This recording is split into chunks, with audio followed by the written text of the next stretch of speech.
Y continuamos conversando con el doctor Kers y cerrando el bloque anterior estábamos hablando de estas decisiones que quizás muchos pensamos que se toman en libertad y se toman plenamente convencidos de que es el único camino y la única opción. ¿Qué pasa con lo que se plantea quizás como un drama, no solamente en el momento, sino hacia futuro, ¿no? Totalmente. Y no solamente en la persona, sino también en la responsabilidad de esa persona se encuentra a veces en un momento difícil de su vida. Pero sí hay, digamos, estamentos, nosotros mismos, que tenemos, no podemos mirar para el costado y tenemos la obligación de acompañar y cuidar. Cuando uno lee el año pasado en un matutino de Rosario que el 80% de los abortos por causa social que se habían realizado eran porque eran mujeres de 25 años con un hijo y sin trabajo. Eso es lo que hoy en día le dicen causa social. Ajá. Claro, una persona, una mujer de 25 años con un hijo y que no tiene trabajo, está ante una situación compleja. Casi extrema. Quizás extrema. Ajá. Ahora, qué interesante, ¿no? Es decir, el Estado, la salud es un derecho que se debe garantizar. ¿Sí? Y el Estado debe garantizar ese derecho. Esa persona está tomando, por lo que uno leyó en estos números, decisiones por no tener trabajo. Es increíble. Uno se pone a pensar si no, el Estado no está actuando entre lo que se llama un aborto forzado. Está interviniendo en un aborto forzado en esa persona. Está imponiéndole que es preferible que se haga el aborto y no darle trabajo. No sacarla de la pobreza, no darle los elementos mínimos de las necesidades básicas que necesita todo ser humano para vivir. Y le dice, soluciono esto. Con la diferencia que, y el problema que es que producida esa solución, después vienen las otras complicaciones. Claro, es como que el Estado interviene en un momento puntual, luego nuevamente se retira. Claro, y en una situación mucho más sencilla que es solucionar el problema de fondo, que es la promoción de la persona. Promover a la persona significa darle trabajo, que tenga trabajo, que pueda educar a sus hijos, que pueda desarrollarse como persona y no viva de prebendas. Claro. De muchas veces que se utiliza hasta desde la misma política o del Estado. Hemos llegado a un punto en que quizás estas redes de contención que podrían ayudar es como que se van desintegrando. Se van desintegrando. Y a veces formar estas redes solidarias y de ayuda, tendiente a una cultura del cuidado y acompañamiento, naturalmente lo que da, digamos, cohesión a las redes sociales es la solidaridad. Las redes que son solidarias tienen, por así decirlo, agujeros mucho más pequeños y todos están dentro de las redes. Cuando se rompe esta solidaridad, esas redes tienen agujeros más grandes y muchos caen al vacío existencial. Claro.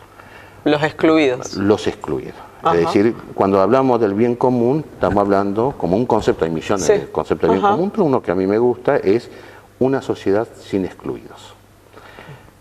Entonces, el aborto se termina convirtiendo ante esta exclusión, ante esta falta, en datos concretos estoy hablando. Esto fue dicho en un matutino y se puede comprobar el año pasado en datos de la ciudad de Rosario. El 80% fueron por causa social. ¿Qué hubiera pasado si esa gente, esa madre de 25 años con un hijo hubieran tenido trabajo? ¿Hubieran abortado o no? ¿Hubieran tenido algún tipo de contención? O hubiera tenido, exacto, un acompañamiento, un cuidado. Yo no lo hablo tampoco desde algo teórico. Uno colabora con movimientos que ayudan a estas mujeres en situación, en conflicto con su embarazo. Y hay situaciones que son complejísimas. Te puedo asegurar que cuando salen adelante, y salen la mayoría, sale adelante. Que si no se la cuidan, no se la acompañan naturalmente, que toman una decisión que después trae sus complicaciones, porque esa toma de decisión después, cuando pasa lo negro de la vida, uno vuelve a reflexionar y ve distinta la vida. Entonces, bueno, todo ser humano necesitamos de otro ser humano. No puede el ser humano estar solo. Claro. Vivimos en comunidad.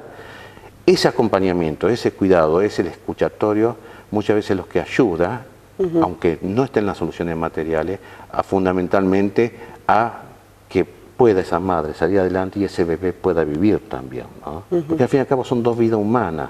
Es decir, Médicos por la Vida tiene este enfoque. Cómo ayudamos, cómo acompañamos, cómo promovemos las dos vidas humanas, la de la madre y la del niño. Cómo se dan todas las herramientas para que se pueda salir adelante y poder crecer los dos, ¿sí? Que quizás sería un concepto un poco más amplio del planteado simplemente de la sobrevida. Digamos que subyace la dignidad del humano en todo este planteamiento. Totalmente. Yo a veces hay un ejemplo que es el de Quinquela Martín. Quinquela Martín fue dado en adopción, la madre lo tuvo y a los 4 días, 5 nacidos, muy poquito nacido, lo dejó en el orfanato de La Boca.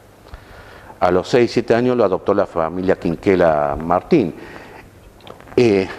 Quinquela Martín fue lo que es hoy para nuestra Argentina, para lo que fue el barrio de La Boca, transformó todo un barrio y su arte es un arte maravilloso. Bueno, esa madre debe haber estado en una situación muy difícil de dejar a su hijo en un orfanato como el de La Boca. Digo que esos son los temas que en Médicos por la Vida tratamos de pensar y decimos, a ver, ¿cómo ayudamos? Y cómo toda vida humana tiene un don en sí mismo que supera hasta muchas veces lo que uno piensa y lo que uno trata, y hasta que lo que uno transfiere de uno mismo, ¿no? Claro. Porque a veces uno dice, yo no soy capaz de hacer eso, por eso tampoco el otro lo puede hacer. No, el otro quizás puede hacer mucho más y me juega mi propia historia en contra también. Hablábamos de esta red de contención y quizás vemos muchas organizaciones de la sociedad civil preocupadas y ocupadas en esto. ¿Cuál es la radiografía de la salud pública en este sentido? Sí, a ver, el tema de la salud pública en esto tiene un rol fundamental, ¿sí? Más allá del debería ser, sí. En este momento, ¿qué se está haciendo desde la salud pública para poder justamente generar soluciones reales a estos dramas? A ver, cuando uno ve, no lo digo yo, lo dijo un sanitarista muy famoso, que fue Ramón Carrillo, no hay política de salud sin política social, sin economía dirigida hasta tal fin. Ramón Carrillo fue el sanitarista más reconocido del mundo entero, erradicó el paludismo allá por el año 50 en la Argentina, único país que erradica el paludismo, fue el que hizo todos los hospitales, cuando había hospitales de beneficencia para la gente. Estamos hablando de una persona que quien está metido en el sanitarismo sabe de qué persona estamos hablando. Las políticas sociales son importantísimas, ¿no?, para todo este bien. Cuando uno escucha decir esto, que el 80% de los abortos que se realizaron en las mujeres de 25 años con un hijo sin trabajo, hay un fracaso del Estado, de políticas activas del Estado. Porque estamos hablando de causa social, que se dice por el fallo FAL. Es como que la causa social ya se ha naturalizado, bueno, no tiene trabajo, no puede vivir, es pobre, son generaciones de pobres, no van a salir nunca. Son irrecuperables. Son irrecuperables, ¿no? Increíble. Esos pensamientos también, que son pensamientos que están metidos también muchas veces, y cruzan no solamente a la salud pública, sino muchas políticas, hacen que el ser humano esté predeterminado y esté determinado, sea incapaz de salir. Ya se lo encajonó y decir que sí, así no tiene ninguna posibilidad de salir. Personalmente no lo comparto. Todo ser humano tiene capacidad para, así sean las situaciones más difíciles, más complejas, como lo ha demostrado la historia de la humanidad, de poder salir. Y más si es ayudado y cuidado. Porque salieron también sin ayuda y sin cuidado, a través de la resiliencia, que los psicólogos conocen muy bien.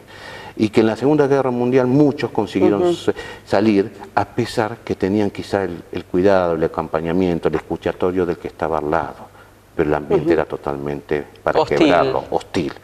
Es decir, qué importante es estas lecciones de humanidad que no ha dejado la humanidad entera para nosotros seguir avanzando y no perder el norte, ¿no? El Estado debe garantizar el derecho a la salud. El Estado debe promover y proteger la salud. Debe para esto, lo que decía Ramón Carrillo, no hay política de salud sin política social, sin economía dirigida para tal fin. ¿Y cuál es la respuesta en un mundo que vemos que tiende ya no a un individualismo, sino a una deshumanización? Porque quizás el debate en este momento sea la vida por nacer, pero también vemos cómo se multiplica el debate en los ancianos, en las personas con algún tipo de discapacidad. Es como que estuviéramos queriendo tender a un mundo de perfectos. Totalmente. Siempre la humanidad ha buscado indirectamente en ciertas ideologías o ciertos enfoques de la humanidad siempre ha tenido la tentación de ese mundo perfecto. Basta con leer una obra de ciencia ficción, Un mundo feliz de Huxley, que lo plantea. Los escritores no hacen ciencia, pero a veces presienten los efectos de la ciencia. Y pienso que, bueno, el tema del planteo que estamos en cuidar la casa común, en una fraternidad, no en una verticalidad, sino en un enfoque fraterno, de que todos somos hermanos y estamos también en fraternidad con las mismas naturalezas, con las criaturas, ¿no? Que nos rodean, no como el hombre dominador, sino como el hombre fraternal.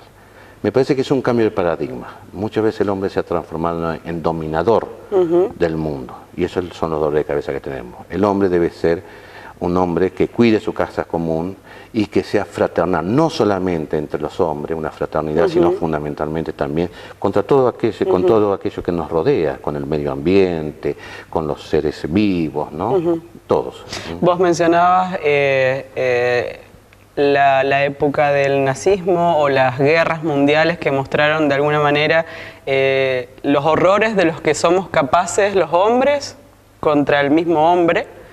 Y por otro lado, desde el surgimiento del capitalismo, cómo de alguna manera vamos consumiendo y devastando esta casa común, este planeta que es el único que tenemos por el momento, por lo menos. Quizás la luz de esperanza sea que siempre que en los momentos de mayor oscuridad nació una reacción que hizo de alguna manera que la humanidad pegara un salto, viendo el momento en el que se encontraba, viendo un poco más allá y saliendo de una manera mejor, ¿no? Después de la Segunda Guerra Mundial se establecieron los protocolos de Helsinki, de la CIOM, distintos protocolos para evitar experimentación en seres humanos, que fue lo que tanto marcó. Y a la humanidad, fíjate que hubo que hacer protocolos, ¿no? Increíble. No estaba claro que al ser humano no se lo puede destruir, que al ser humano no se puede experimentar sobre personas humanas. No podemos experimentar y someter a cambio. No es lo mismo que investigar, que observar. Experimentar sobre un ser humano está regulado por protocolos internacionales porque se atentan contra la misma dignidad humana. Y ¿Sí? Tanto experimentaciones de fármacos o científicas hasta de experimentaciones sociales. Hemos visto también experimentos sociales muy fuertes, ¿no?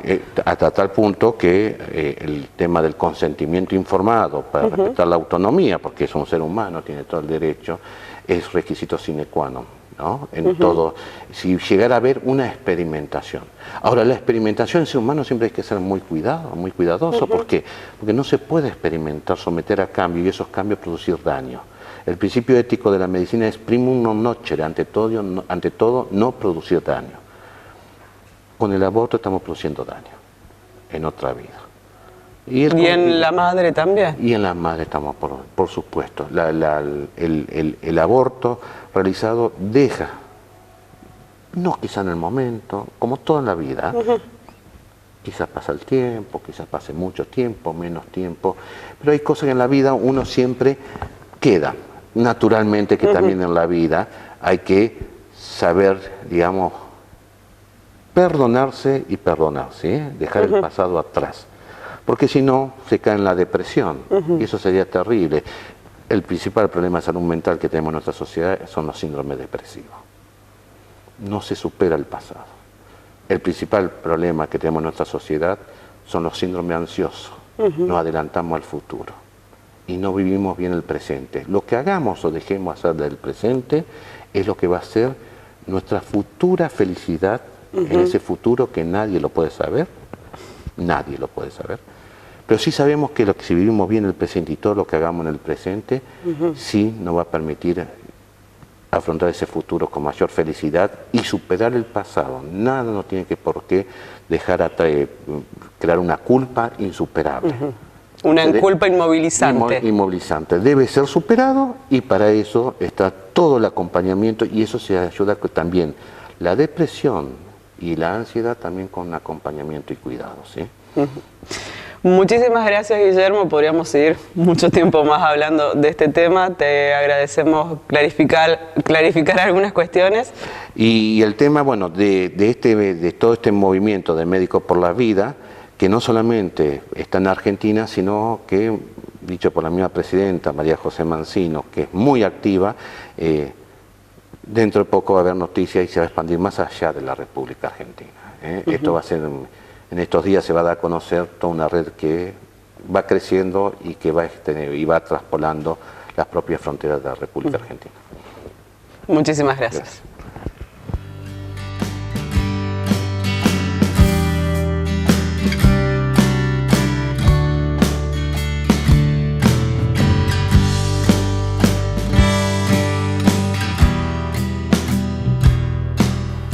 Y esto fue todo por hoy. Interesante charla con el doctor Guillermo Kers. Vamos a agradecerle a Carolina Paselli, que hizo lo que pudo con esta cara, a Andrea de Alfalfa, que me viste, y si querés comunicarte con la producción, 460-3030, interno 147, o en nuestra página de Facebook, Complejo Multimedial. Muchísimas gracias. Hasta la semana que viene.